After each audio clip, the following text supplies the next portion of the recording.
Convido você a abrir a sua Bíblia em Lucas, capítulo 1, a partir do versículo de número 46.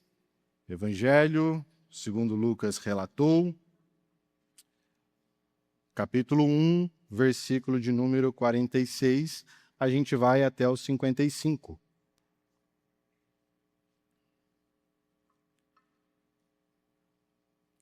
Onde a gente continua conversando sobre como construir relacionamentos. Tema difícil, que a gente vive todos os dias na pele. E aqui tem um cântico, a história de uma mãe e o relacionamento com o seu filho, por sinal muito conhecida de todos nós. E diz assim, as Sagradas Escrituras: Então disse Maria: A minha alma engrandece ao Senhor, e o meu espírito se alegra em Deus, meu Salvador. Pois atentou para a humildade da tua serva, e de agora em diante todas as gerações me chamarão bem-aventurada. Pois o Poderoso fez grandes coisas em meu favor. Santo é o seu nome. A sua misericórdia estende-se aos que o temem de geração em geração. Ele realizou poderosos feitos com seu braço, dispersou os que são soberbos no mais íntimo do coração. Derrubou governantes dos seus tronos, mas exaltou os humildes. Encheu de coisas boas os famintos, mas despiu de mãos vazias os ricos. Ajudou o seu servo Israel, lembrando-se da sua misericórdia, para com Abraão e seus descendentes para sempre, como dissera aos nossos antepassados. O nosso texto vai até aqui. E desde quando o homem caiu em pecado, desobedeceu a Deus, relacionar-se com toda a estrutura criada por Deus passou a ser por interesse pessoal. Do ponto de vista criacional, Deus faz a humanidade para se relacionar com Ele, se relacionar com os seus semelhantes e se relacionar com a criação feita pelas mãos dele. Criação essa, o mundo pelo qual nós tocamos, nós pisamos, a gente tem contato. Só que com o pecado, com a desobediência do homem, essa estrutura toda ficou corrompida. Então Deus se tornou para muitos uma fonte de poder que é capaz de satisfazer os meus interesses pessoais. Daí então a gente olha para a história da igreja está cheio de movimentos onde a gente percebe que Deus é apenas uma fonte para atender os desejos do coração da humanidade. Mas não só o relacionamento com Deus, esse relacionamento espiritual, passou a ser por interesse de cada um de nós, mas, por exemplo, também o relacionamento com a criação. Desde então, o ser humano se tornou um vândalo. Ele se relaciona com essa estrutura criada por Deus para explorá-la, mas não no sentido de desenvolvê-la, e sim no sentido de tirar dela tudo para o proveito pessoal. Quem lembra da história dos garimpos, Serra Pelada, por exemplo?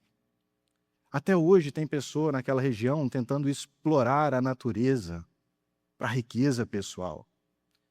E o ser humano está fazendo isso há anos e anos, usando a criação de Deus para crescer, para se satisfazer, para se enobrecer naquilo que ele entende ser o melhor no seu coração. Só que isso também corrompeu os nossos relacionamentos pessoais. E naturalmente nós nos envolvemos com pessoas em todos os níveis da sociedade, para que a gente encontre realização, prazer pessoal. A gente faz isso na amizade, a gente faz isso com os relacionamentos afetivos, a gente faz isso com o relacionamento familiar, pais e filhos. A gente aprendeu a andar numa direção que é contrária àquilo que a gente vai ver hoje, que Deus tem como proposta criacional para a gente se relacionar. Tudo que nós nos envolvemos, como, por exemplo, uma reunião de negócios que a gente batizou como network, nada mais é do que um relacionamento de interesse. Você não faria network com quem não tem a capacidade de fazer negócio com você. Na minha geração de adolescência e juventude, eu não sei qual é o termo hoje, mas tinha um famoso ficar, que nós desenvolvemos para nos relacionar de forma afetiva, para que eu fosse diretamente beneficiado. Porque ficava-se até o ponto que era prazeroso. Depois, se não me servia mais, a gente passa para frente. E a gente continua construindo esse tipo de relacionamento. Muitos pais se relacionam com seus filhos como troféus por seu prazer. E que se o filho não atender a todas as expectativas ao longo da vida, do seu desenvolvimento, a gente se sente frustrado. Talvez você vai lembrar do seu pai e da sua mãe, ou talvez você seja esse pai e sua mãe que chega para o seu filho e diz assim: meu filho, a sua única obrigação é tirar notas boas na escola. Você não tem mais nada para fazer, esse é o seu dever, essa é a sua obrigação. Só que a gente esquece que isso é uma mera consequência de pais que entenderam a sua missão de desenvolver os seus filhos intelectualmente, emocionalmente, fisicamente, socialmente. Então, o que de fato eu deveria olhar não é o resultado final do que ele está conquistando. Eu tenho que olhar para aquilo que eu, como instrumento, estou desenvolvendo na vida dele. Aqui precisa estar correto, porque o resultado, ele não justifica os meios. Talvez as notas não sejam boas por N fatores. O que precisa estar alinhado é o que eu deveria estar fazendo para que ele chegasse a esse resultado. E quando a gente olha esse cenário, que é muito comum, e estou usando um exemplo muito simples, que faz parte da nossa vida e da vida de todo mundo, o que a gente começa a perceber é, opa, parece que tem algo que não está certo na nossa maneira de relacionar. E se isso não está certo, porque o resultado não está sendo tão legal para todo mundo, e aí a gente poderia passar aqui muito tempo mostrando os dados disso, de que a gente está adoecido na maneira de se relacionar, a gente precisa voltar para a Escritura e tentar entender, mas então, como a gente deveria fazer isso? Como eu deveria me aproximar dos meus amigos, dos meus irmãos de igreja, das pessoas com quem eu tenho que naturalmente fazer negócio, com os meus filhos, com uma pessoa, um jovem que tem interesse de conhecer, de namorar, de noivar, de constituir família. Como que a gente deveria se aproximar dessas coisas, se parece que no nosso contexto isso não está dando muito certo? Taxa de divórcio elevada, a mesma porcentagem de divórcios entre não cristãos e cristãos no nosso contexto, relacionamentos de pais e filhos cada vez mais truncado, relacionamento das crianças na escola ainda muito mais difícil. Uma estrutura que as autoridades daquele local não conseguem mais controlar, porque há uma desconexão total entre família e escola, entre família e igreja. Então, os fatos dizem, existe um problema, e a gente precisa voltar para a palavra e dizer aonde que a gente está errando. E esse texto, que é uma bela canção, talvez um dos textos mais lindos da Sagrada Escritura, em que o Espírito Santo inspira aquela que foi escolhida por Ele mesmo para trazer Jesus ao mundo no seu ventre. O que ela canta sobre o Filho, o que ela diz da maneira deles se relacionarem, diz muito e modela como eu e você deveríamos hoje estar nos relacionando. Porque relacionamento só acontece de forma bíblica quando o nosso coração se torna um coração de servo, como foi de Maria, que aprendeu com aquele que de fato é o servo, o seu filho Jesus. Jesus modela isso para a gente vai ver isso hoje, pela graça de Deus, na sua palavra. Então, a primeira coisa que eu queria que você prestasse atenção é que relacionamento, ele é um ato de adoração. E a adoração, meus queridos, não é o nosso momento musical que a gente tem na igreja. Adoração não é o nosso momento de oração em que a gente objetivamente fala palavras para Deus em reconhecimento de quem Ele é. Lógico que tudo isso envolve esse momento. Mas adoração significa quando o meu coração está plenamente satisfeito em Deus. Deus é adorado quando nós o reconhecemos e nos completamos nele. Quando nós percorremos todas as páginas da Sagrada Escritura, Deus está mostrando que Ele é adorado quando o seu povo, de fato, está diante dEle, reconhecendo quem Ele é e dizendo que Ele é tudo que basta para a nossa existência. Que não precisamos de mais nada. Ele é tudo para nós. Então eu posso muito bem chegar aqui, cantar uma bela canção e o seu pulmão se encher de ar, mas se isso não fizer sentido no seu coração, isso não é adoração. Então adoração não é a sua agenda, adoração não são as coisas que você faz. Adoração é o seu reconhecimento de quem Deus é. E o que Maria está fazendo aqui é exatamente isso.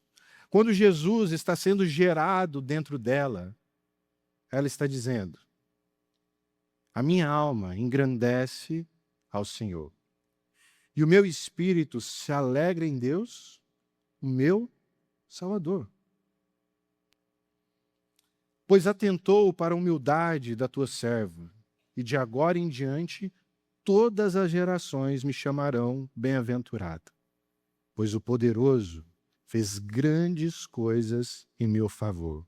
Santo é o seu nome. A gente começa a adorar, meus queridos, quando a gente entende o nosso lugar nessa cadeia relacional. Perceba que Maria diz assim: olha, Deus me viu e me escolheu na minha humildade. E quando a gente olha para esse termo nas Sagradas Escrituras, a gente não está dizendo de condição financeira. Humilde não é o mais simples, não é o menos culto, não é o que não tem conhecimento. Humilde não é aquele que está na nossa camada mais baixa da sociedade, não. Humildade, nesse contexto, significa que Maria entendia exatamente qual era o seu lugar nessa rede relacional. Ela entendia, como ela continua dizendo, que o seu lugar era o lugar de serva. Ela não está contando vitória de que ela está carregando o próprio Deus encarnado na humanidade dentro do seu ventre. E que por conta disso agora ela era um ser que era muito mais privilegiado do que os outros do seu tempo. O que Maria está dizendo é que ela está naquela condição porque ela sabia qual era o papel dela na história. E naquela nossa tríade relacional, ela sabia que ela precisava servir a Deus, servir aos seus e servir o mundo criado por Deus. Ela entendia que o seu lugar era sempre esse lugar de estar em favor dos outros. E o interessante é que algumas virtudes cristãs saltam desse texto e dessa aclamação de Maria pelo Deus encarnado Jesus.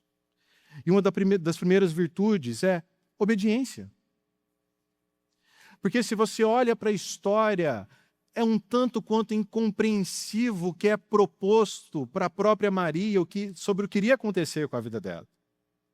Prestes a casar com José, ela recebe então o chamado de que ela estaria grávida do Espírito, que carregaria o Messias no seu ventre. Mas ela é tomada de uma obediência que só um servo consegue ter. E a obediência significa, na sua grande maioria das vezes, realizar coisas que nós não entendemos. A obediência não traz para nós um esclarecimento dos fatos e da ordem de tudo que a gente tem que fazer, mas uma fidelidade em realizar aquilo que nos foi pedido. Então, quando Deus visita Maria e diz que ela estaria grávida, ela está assumindo um papel de obediência, de gerar aquela criança. Fatos esses que às vezes nós não damos conta, mas hoje a gente celebra o Dia das Mães. E que você, quando está gerando uma criança, você precisa cuidar do seu corpo. Você precisa se alimentar, você precisa beber água. Você não pode fazer muitas estripulias. Então você entra num processo de incubadora onde você está gerando a imagem e semelhança de Deus, mas de forma obediente, cuidando de si mesmo. E quando Jesus nasce, ele precisa ser alimentado, cuidado, ninado. Alguém tem que colocar para dormir. Não sei se Jesus acordava muito à noite. Os meus meninos têm esse dom. Alguém tinha que ir lá e fazer ele dormir de novo. Ele precisava aprender a ler, a escrever, a dar os primeiros passos, a fazer as suas necessidades. Isso é a gente obedecer. É a gente olhar para o mandamento de Deus e perceber que em toda essa estrutura relacional há uma virtude que precisa saltar, a obediência. E aí eu preciso começar a pensar em tudo. O que significa eu obedecer como pai? Você já parou para pensar nisso? Porque a gente acha que é os meninos que têm que obedecer, né? Mas como é que é você ser obediente como pai e mãe? Como é você ser obediente como professor, como autoridade na escola? Como é você obedecer a Deus no relacionamento com seus amigos de trabalho? Como é você obedecer a Deus no relacionamento com o seu cônjuge? Como que a gente obedece a Deus? E a segunda virtude é entendendo que a gente foi chamado para o serviço. Tanto Maria está compreendendo esse movimento, quanto a gente conhece no Cântico de Maria o verdadeiro servo sofredor que é Jesus. O texto vai nos dizendo para que Jesus veio, o que ele faria na história. E como eu e você bem sabemos, a gente entende que Jesus na história, ele muda de lugar. A palavra de Deus diz que Jesus, sendo Deus, ele não desejou, quando homem, ser igual a Deus, mas assumiu o papel de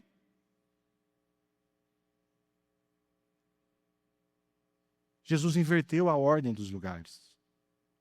Porque naquela rede relacional, na história da rebelião humana, a Trindade decidiu de que Jesus pagaria o preço para que a gente pudesse ser reconciliado.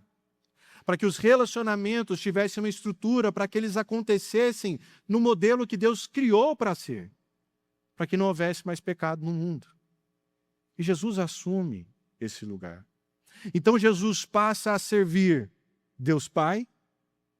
Jesus passa a servir os seus semelhantes, os seus irmãos em Deus.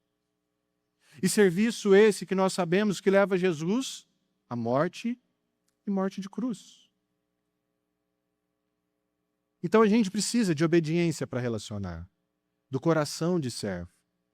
E a gente precisa entender o nosso lugar. E o seu lugar, meus queridos, é o lugar de humildade.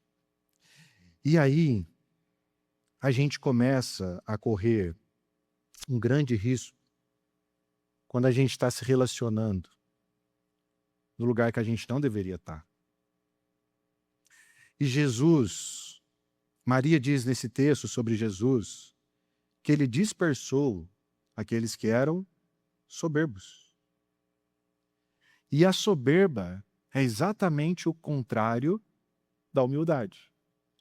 É você desejar estar no lugar onde não é seu. Então, se você está se relacionando hoje com as expectativas e o movimento errado, você vai ser constantemente frustrado.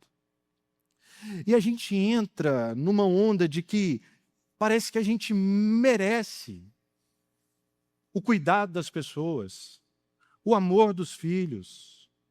A gente merece a contrapartida do nosso cônjuge. Mas na Escritura Sagrada, o papel do servo não é aquele que merece. É aquele que está disposto a se entregar em favor dos outros. Tá, mas de forma prática, como é que a gente faz isso? Eu já entendi, então, que relacionamento ele é um ato de adoração. Aliás, nas Sagradas Escrituras, Jesus diz que todas as vezes que nós estamos fazendo a um dos seus pequeninos, a gente está fazendo para ele. A palavra de Deus diz que todas as coisas que a gente vai fazer, a gente tem que fazer como para o Senhor. E isso equaliza de que a adoração acontece quando a gente está servindo o próximo. Deus está sendo adorado quando nós servimos uns aos outros. Mas como isso acontece de forma prática? Como, por exemplo, que um pai serve uma criança de 1, 2, 3, 4, 5 anos. A palavra de Deus diz que relacionamento também é um ato de suprir necessidades. E isso deveria ser o norteador do nosso relacionar. Perceba que o versículo de número 51 está dizendo assim, ó, ele realizou poderosos feitos com seu braço, dispersou os que são soberbos no mais íntimo do coração, derrubou os governantes do seu trono, mas exaltou os humildes. Encheu de coisas boas os famintos, mas despiu de mãos vazias os ricos. A palavra de Deus diz que Jesus veio para aqueles que tinham fome. Fome é necessidade. Que Jesus ele veio para os que estão doentes, não para os que estavam sãos. São os doentes que precisam de médico. Jesus, a palavra de Deus diz que Jesus ele foi ungido pelo Espírito para pregar a libertação para aqueles que precisavam, para os que estavam cativos, para os que de fato precisavam estar libertos. E eu e você continuamos nos relacionando hoje a partir da mesma ótica do Jesus que supre as necessidades. Quando a gente escuta o testemunho lindo do Paulo e família, a gente está vendo o movimento do Evangelho que supre a necessidade de quem precisa. Mas esse movimento não é exclusivo do coração que graciosamente Deus despertou para o chamado transcultural. Mas é o mesmo movimento que eu e você fazemos dentro dos cômodos da nossa casa, quando a gente visita o quarto dos filhos, quando você atravessa a rua e visita o seu vizinho. É o mesmo movimento de quem está sentado todos os dias do lado da sua mesa de trabalho. É o movimento de quem divide a mesma cama com você. Então a pergunta que eu tenho que fazer é: qual é a necessidade? Do que de fato as pessoas precisam? E aí você pode dizer, mas, pastor, as pessoas estão cheias de si mesmo. Elas estão tão cheias que a gente não tem espaço para encontrar necessidade. Só que Jesus está dizendo que a gente precisa cavar um pouco mais fundo. E é por isso que ele diz que os soberbos são encontrados no íntimo do seu coração. E Deus é aquele que não vê o externo. Deus vê o coração. A palavra de Deus em Provérbios diz que o coração do homem é como água profunda, mas que o homem de inteligência, ele sabe descobrir.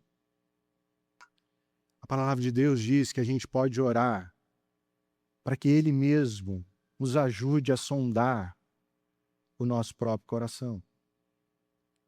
Então nós nos armamos quando a gente, numa rede de relacionamento, a gente começa a perceber que a outra parte não existe espaço. Mas o espaço precisa ser encontrado, meus queridos, no mais profundo do coração. Qual é a camada mais funda que está sendo escondida pelo pecado, pela idolatria, pela mágoa, pelo ressentimento? Que eu e você, como filhos e filhas de Deus, pelo poder do Espírito, deveríamos nos debruçar para encontrar esse lugar. Pessoas continuam precisando de pessoas. E o nosso papel na história como igreja é nos mover a favor dessas necessidades. Jesus moveu na história para que eu e você tivéssemos vida quando nós precisávamos de vida. Quando a gente estava morto por conta do nosso delito e pecado, Ele olhou para a nossa necessidade e Ele trouxe libertação através da sua vitória na cruz do Calvário. O que Maria está dizendo aqui é que ela se colocou como instrumento nas mãos do Redentor e ela agiu a favor da necessidade da humanidade que precisava de um Redentor. É por isso que o texto diz, nas próprias palavras de Maria, que ela seria bem-aventurada em todas as gerações. Que Deus exalta os humildes. Mas aonde? Aonde que está a necessidade? Aonde que está doendo? Aonde que está doendo? A igreja continua sendo as mãos, os pés e a boca de Jesus na presente história. A dor, ela muda de geração em geração. Mas a gente continua sendo os instrumentos na mão do Redentor, que traz a cura, a solução, o Evangelho de Cristo Jesus.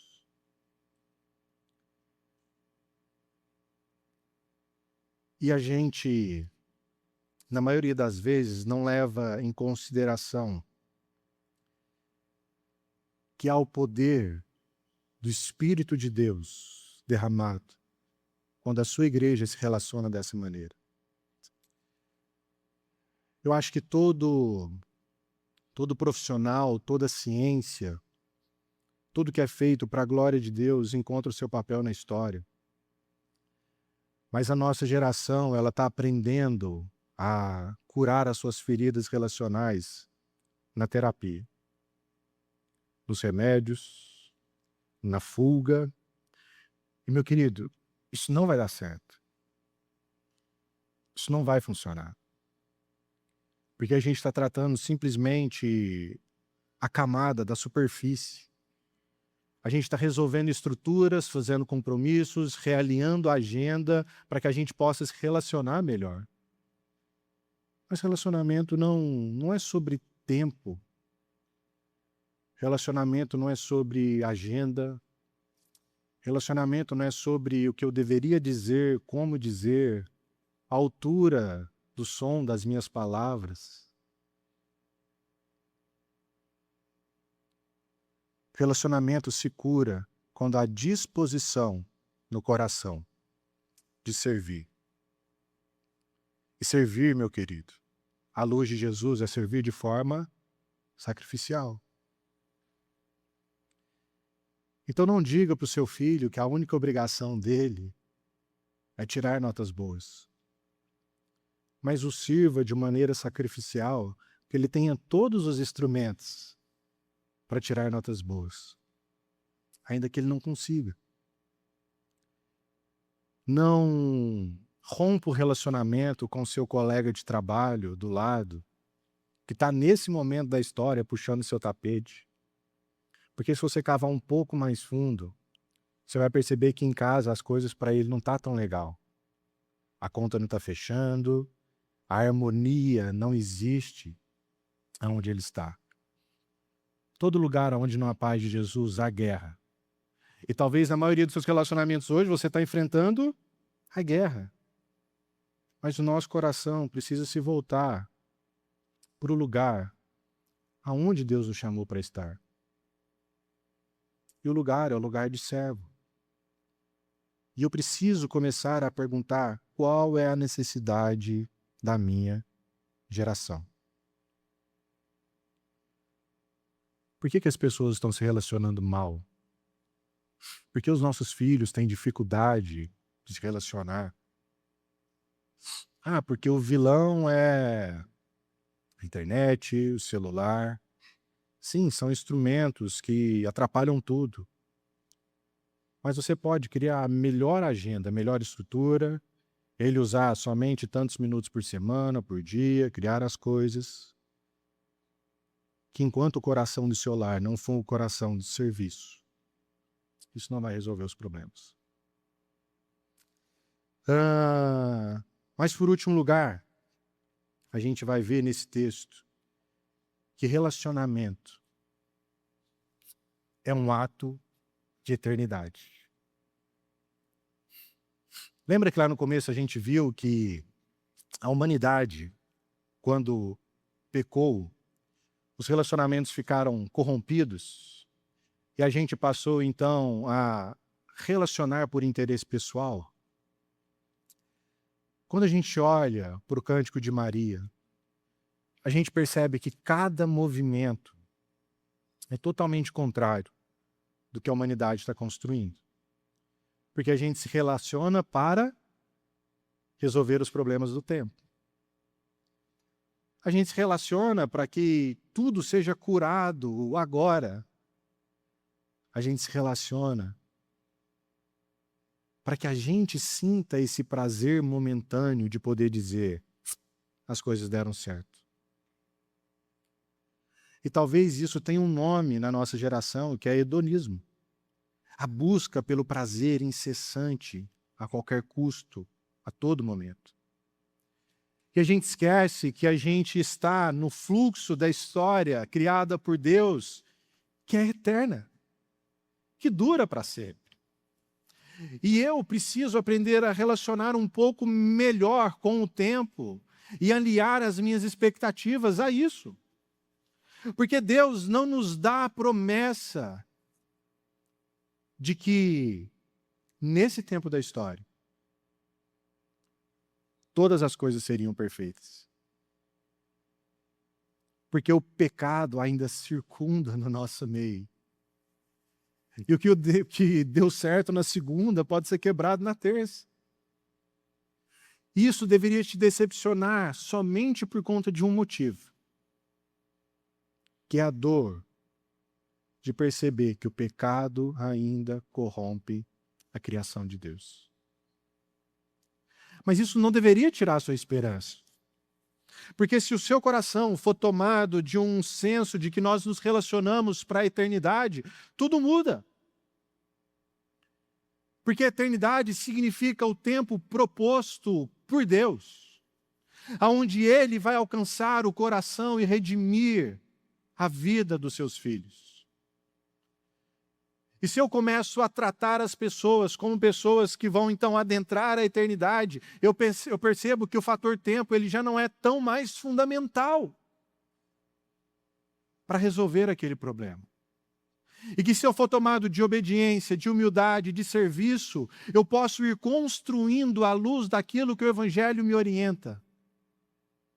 para que haja transformação e renovação dia após dia, até a gente chegar à perfeição, à luz de Cristo Jesus, à imagem e semelhança de Deus. Quando o próprio Deus redimir todas as coisas e tirar de uma vez por todas o pecado da humanidade. E Deus não disse qual é o tempo dessa construção. Ele só nos chamou à obediência. Então a gente percebe que é muito mais experiencial do que normativo. E desculpe, meus irmãos, é muito pesado quando a gente transforma as coisas em regras que Deus não colocou como regras. É muito pesado quando a gente tem aquela família perfeita de tampa de margarina e ela quer modelar outras famílias de uma casa que o negócio está caindo o mundo. E você pergunta, Deus, por que a minha não é perfeita?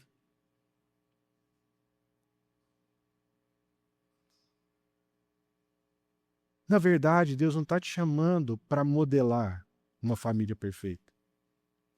Aliás, hoje na história, a família militante, a igreja militante de Jesus, que a gente enxerga com os nossos olhos, a família de Deus, ela é muito imperfeita.